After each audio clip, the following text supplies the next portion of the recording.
आणि 3 मूल्य साखळी विकास, शेतकरी उत्पादक कंपनी स्थापना व बळकटीकरण म्हणजे फार्मर प्रोड्युसर कंपन्या बळकटीकरण करणे, क्लिनिंग ग्रेडिंग युनिट, गोदाम, सायलो, साठवणूक शेड, तेल घाणे प्रक्रिया युनिट, जैविक निविष्ठा निर्मिती युनिट, बीज प्रक्रिया युनिट, सोयाबीन इत्यादी.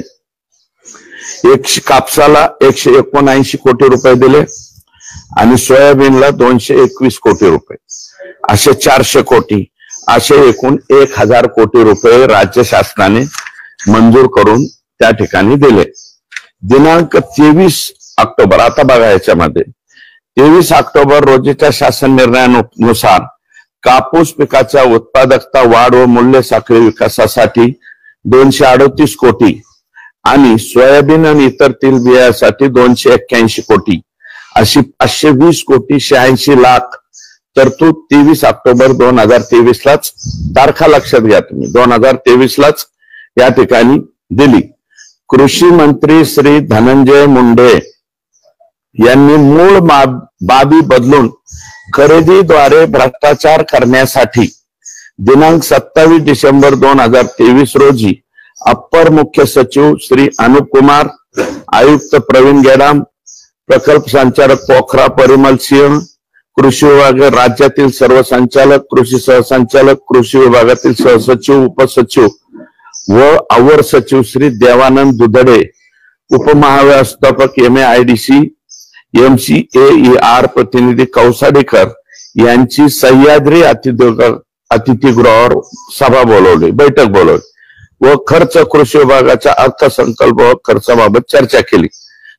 या चर्चेत श्री दिलीप झेंडे यांनी कृषी मंत्री धनंजय मुंडे यांना आर्थिक लालच दाखवून मूळ बाबीला बगल देऊन nano urea, nano DAP, DSMS इत्यादी खरेदी करायच्या बाबीवर चर्चा घडून आणली. सन 2022-23 मध्ये वर उल्लेख केलेल्या बाबी नव्हत्या, अगोदर तुमच्या लक्षात आला, त्यामुळे या बाबी नव्हत्या. त्यासाठी आयुक्त कृषी यांच्याकडून हा प्रस्ताव शासनाकडे पाठवला. कृषी मंत्री यांच्याशी संगनमत करून 8 फेब्रुवारी 2024 रोजी digital soil moisture sensor DSMS, nano urea, nano DAP, कापूस साठवणूक बॅग इत्यादी घटकांचा समावेश करण्यासंदर्भात शासनाकडे 8 फेब्रुवारी 2024 ला प्रस्ताव पाठवला. यातला आता एक मिनिट, कृषी मंत्री धनंजय मुंडे, त्यांचे OSD डॉक्टर वैभव पवार, खाजगी सचिव प्रशांत भामरे, कृषी आयुक्तालयातील संचालक विस्तार श्री दिलीप झेंडे, संतोष कराड, मंत्रालयातील उपसचिव यांच्या भ्रष्टाचार करण्याच्या कट कारस्थानातून मूळ बाबीमध्ये बदल करून व DBT योजनेत सूट देऊन, DBT हे 2017चा GR आहे, DBT द्वारे शेतकऱ्यांना द्यावं, त्याला बगल देण्यात आली. DSMS, nano urea, nano DAP, कापूस साठवणूक बॅग, गोगल गायीचा प्रादुर्भाव रोखण्यासाठी वापरण्यात येणारे कीटकनाशक मेटाल्डिहाइड, बॅटरी ऑपरेटेड फवारणी पंप हे पुढे तुमच्या लक्षात येईल. खरेदी करण्यासंदर्भात 6 मार्च 2024 रोजी बाब बदलासाठी कृषी मंत्री धनंजय मुंडे यांच्या अध्यक्षतेखाली सभा बोलवण्यात आली. त्याचा हा पुरावा हा सुद्धा मी तुम्हाला PDF द्वारे देतो.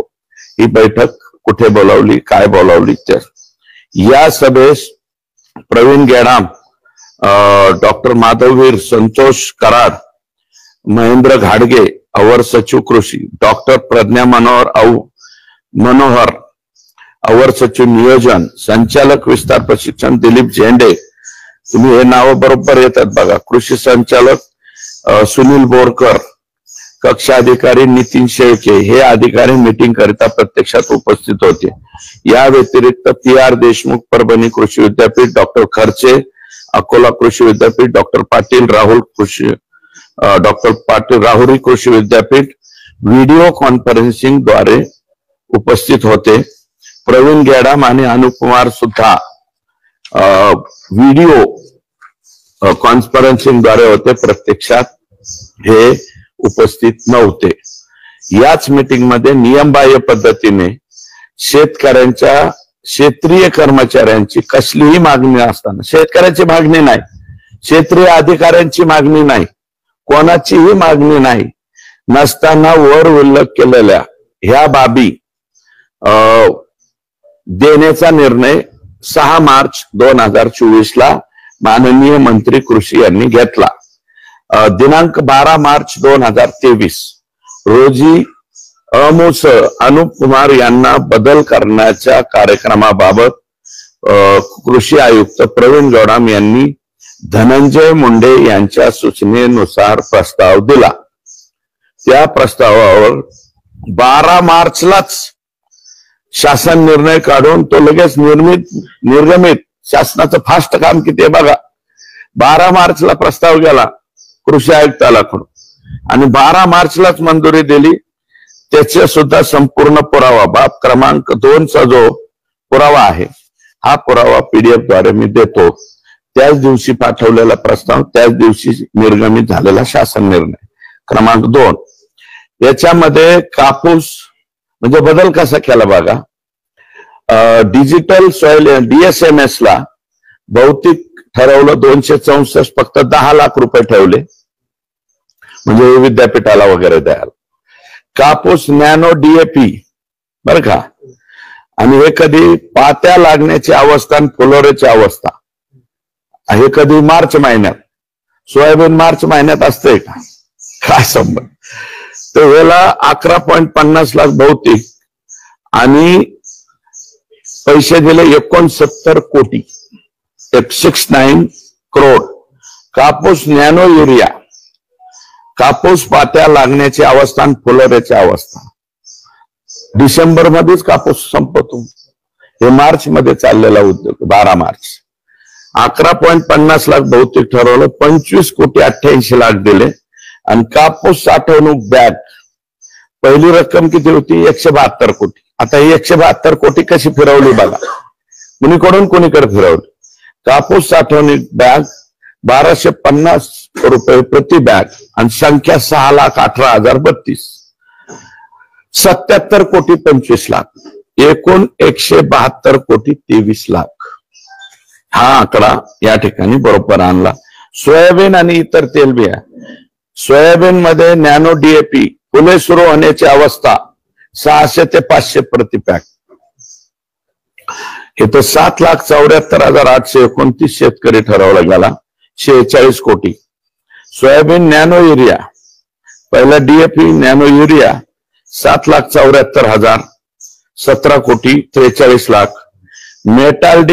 मेटाल्डिहाइड कीटकनाशक गोगल गायीचा प्रादुर्भाव रोखण्यासाठी, ऍक्च्युअल हे घेऊ नका असं सुनील केंद्रेकरांनी पत्र पाठवलं होतं, ते पुढे मी दाखवतो. तर ते 2,50,000 शेतकरी ठरवले, 25 कोटी. आणि बॅटरी ऑपरेटर फवारणी पंप, छोटी अवजारे, किट इत्यादी नॅनो युरिया DAP फवारणीसाठी 1,500 रुपये प्रति पंप, हे 5,39,000, 80 कोटी. हे 80 कोटी रुपये इकडे फिरवले. म्हणजे गोडाऊन गेलं, तुमचं कापसाचं काय, शेतकऱ्यांना प्रचार प्रसिद्धी, हे सगळं मातीत गेलं. हे फक्त खरेदीवर आलं आणि ती सगळी खरेदी किती आहे, 342 कोटी. आयुक्त कृषी श्री प्रवीण गेडाम यांनी अमुस अनुप कुमार यांना पत्र क्रमांक 78 15 मार्च नुसार महाराष्ट्र कृषी विकास मंडळ व इतर खरेदी करायच्या बाबीमध्ये महाराष्ट्र शासनाने DBT धोरण स्वीकारल्यापासून शासकीय योजना मार्फत थेट खरेदी करण्याची मुभा देण्यात आलेली आहे, हे नमूद केलंय. प्रवीण गेडाम यांनी नमूद केलं की हे DBT द्वारे द्यावं लागेल. एवढं सगळं होऊन सुद्धा परंतु शासनाने मात्र म्हणजे यांनी सांगितलं नाही आम्ही सांगतो तेच हे करा. आणि 12/9/2017 एक शासन निर्णय की DBT शिवाय शेतकऱ्यांची कुठलीही कसली खरेदी करून नये, परंतु वर उल्लेख केलेल्या बाबीमध्ये खरेदी करता येत नाही. हे कोणाचं आहे? माझं नाही, आयुक्त गेडाम साहेबांनी त्या ठिकाणी लिहिलेलं आहे. त्या शासन निर्णयाच्या अटीमध्ये हे बसत नाही, हे पण क्लिअर सांगेल. तसंच महाराष्ट्र शासनाने वित्त विभागाचे परिपत्रक 18 मार्च 2017 ते पण देतो मी तुम्हाला पीडीएफ मध्ये. केवळ अनुदान व्यपगत होऊ नये म्हणून सो अँड सो केलं आणि खरेदीच्या प्रस्तावांना या 15 फेब्रुवारीला यांनी सांगितलं या खरेदीच्या प्रस्तावांना मंजुरी देऊ नये असं क्लिअर कट या ठिकाणी म्हणलंय. असा स्पष्टपणे उल्लेख केलेला असतानाही उपसचिव संतोष कराड यांनी शासनाचे पत्र क्रमांक 20-22-39 भाग 1 16 मार्च 2024 रोजीच्या पत्रानुसार माननीय मुख्यमंत्री यांनी दिलेल्या मान्यतेनुसार, म्हणजे मुख्यमंत्र्यांची सुद्धा 12 मार्चला इकडे जी.आर. काढला की 16ला लगेच जाऊन गडबडीमध्ये सही घेतली. ऍक्च्युअल मुख्यचा पुरावा माझ्याकडे आहे 16 मार्च 2024चा, हे सुद्धा पीडीएफ द्वारे तुम्हाला देतो.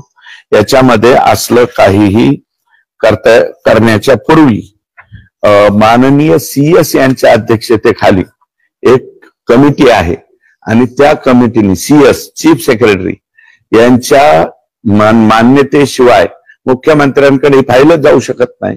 गडबडीमध्ये मुख्यमंत्र्यांकडे फाईल नेली आणि त्यांची सही घेऊन संतोष कराड यांनी नॅनो युरिया, नॅनो DAP आणि गोगलवाईचा प्रादुर्भाव सदरच्या निविष्ठांसाठी निधी महाराष्ट्र कृषी विकास महामंडळ MAIDC आणि तत्सम संस्थांना अग्रिम स्वरूपात तात्काळ उपलब्ध करून द्यावा. अग्रिम मोबिलाइज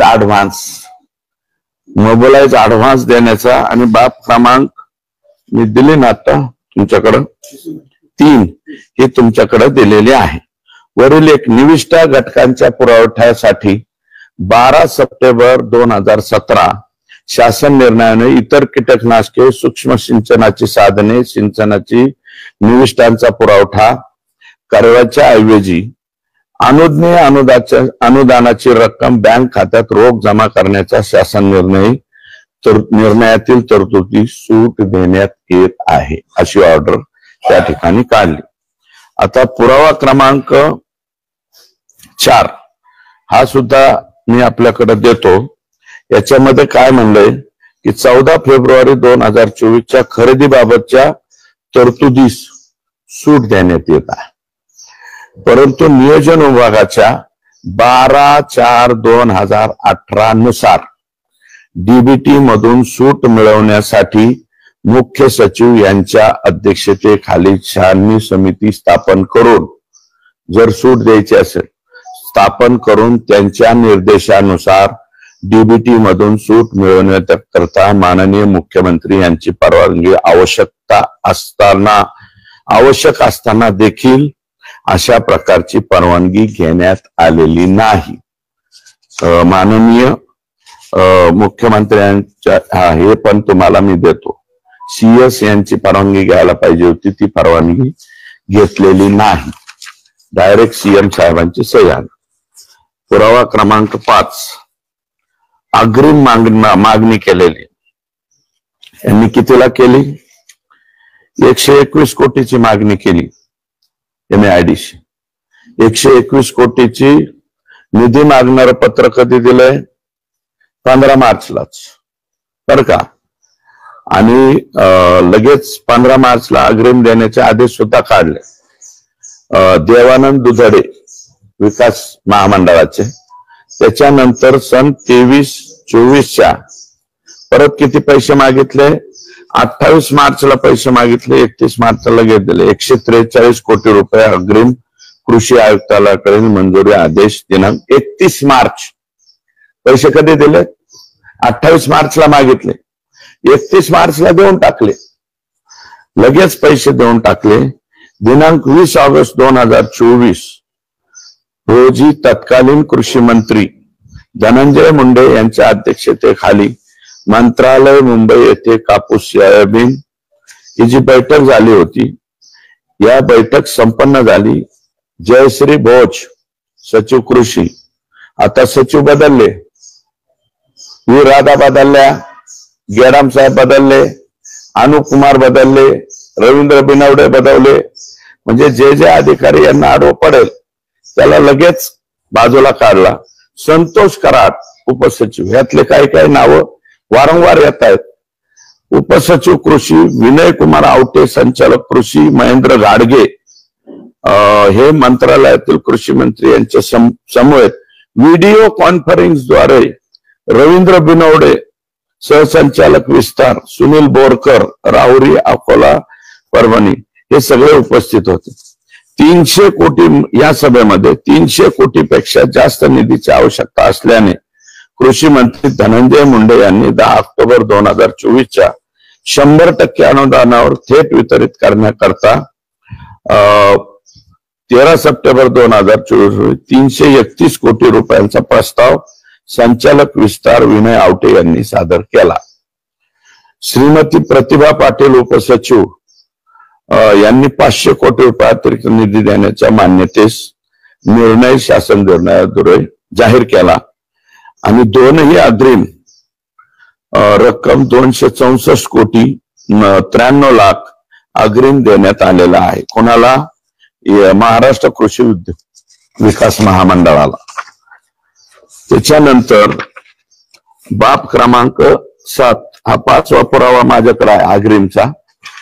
6वा पुरावा सुद्धा आहे, पीडीएफ देतो डिटेल. म्हणजे ह्या तारखेला मागितलं की या तारखेला, म्हणजे आज अर्ज न उद्या कर्ज. काही बँकांची जाहिरात असते ना, आज अर्ज उद्या कर्ज किंवा 2 तासात कर्ज. काही काही ऑनलाईन सुद्धा कर्ज देतात, त्याच्यापेक्षा सुद्धा महाभयंकर प्रकार आहे. 28 तारखेला ऍडव्हान्स मागायचा जायचं, मोबिलाइज ऍडव्हान्स. 1995 साली मला वाटतं कृष्णा कोरे महामंडळामध्ये मोबिलाइज ऍडव्हान्स वरून प्रचंड मोठं राजकारण झालं होतं. हे मोबिलाइज ऍडव्हान्स परत माननीय धनंजय मुंडे साहेबांनी आज अर्ज उद्या कर्ज या स्वरूपाने या ठिकाणी दिलाय. आणि त्यात काय काय चुका करून ठेवल्या ते मी पुढं या ठिकाणी आपल्याला सांगतो. महाराष्ट्र राज्य यंत्रमाग महामंडळ मर्यादित यांनी देखील 77 कोटी 25 लाख रुपयाची आवश्यकता असल्याचे पत्र कृषी विभागाला दिले 16 मार्चला. कृषी आयुक्तांनी 31 मार्चला लगेच निर्गमित करून टाकले. 28 मार्चला 16 मार्चचा GR बॅगा द्यायच्यात ना, बॅग 6 बांधाची बॅग 577 ला पुढे येईल. तर त्याचा 77 कोटी रुपयाचा 31 मार्चलाच पैसे ऍडव्हान्स या ठिकाणी दिले. तुम्ही बघा ना, मग याचं टेंडर कधी झालं, काय झालं ते पण पुढच्या बाबी. बॅटरी ऑपरेटर स्प्रे पंप, बाजारात या पंपाची किंमत 1500 रुपये महत्तम, परंतु महामंडळाने 3425 रुपये आणि 60 पैसे किंमत लावलेले आहे. म्हणजे या बाबीमध्ये 45 कोटीचा भ्रष्टाचार झालेला आहे. हा जो काही पुरावा क्रमांक 7 आहे तो पण मी आपल्याला या ठिकाणी देतो पीडीएफच्या माध्यमातून.